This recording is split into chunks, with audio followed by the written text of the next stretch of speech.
या देवी सर्वभूतेषु शक्तिरूपेण संस्थिता नमस्तस्यै नमस्तस्यै नमस्तस्यै नमो नमः। आज आपको लेकर चल रहे हैं माँ कालका जी मंदिर की यात्रा पर, जो भारत की राजधानी दिल्ली में स्थित है। कालका जी मंदिर को जयंती पीठा या मनोकामना सिद्ध पीठा भी कहा जाता है, जिसका शाब्दिक अर्थ है भक्तों की सभी इच्छाएं देवी कालिका ने यहाँ पूरी की। आइए जानते हैं माँ कालिका मंदिर का प्राचीनतम इतिहास क्या है।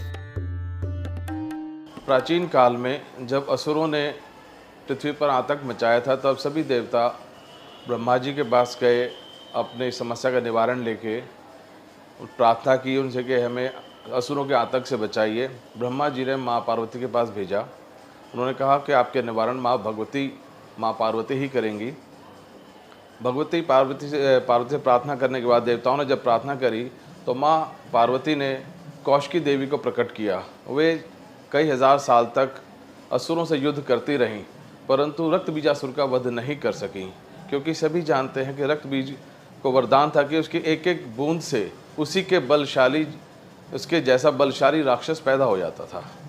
तो जब वो उनके नहीं मार सकी तो माता कौशिकी ने माता पार्वती की ओर याचना भरी दृष्टि से देखा। माँ पार्वती ने अपनी भ्रकुटी से महाकाली को प्रकट किया। महाकाली ने प्रकट होने के बाद भयंकर अट्टहास किया और अपने मुख का विशेष विस्तार किया, और जितने भी असुर थे सबका संहार करने लगी और उनकी रक्त की एक एक बूंद को पीने लगी। उन्होंने रक्तबीजासुर के और जो असुर जो है उसके जैसे थे, उनका रक्त की एक भी बूंद ज़मीन पर नहीं गिरने दी।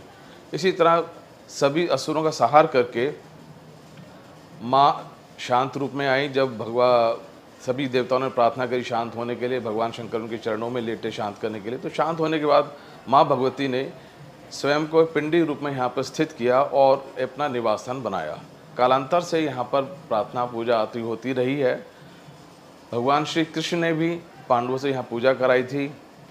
पांडवों ने युद्ध पे जाने से पहले आशीर्वाद लिया था माई का, और जीतने के बाद पुनः आकर यहाँ पर माई की प्रार्थना करी थी, स्तुति करी थी। इस पीठ को जयंती पीठ और मनोकामना सिद्ध पीठ के नाम से भी जाना जाता है।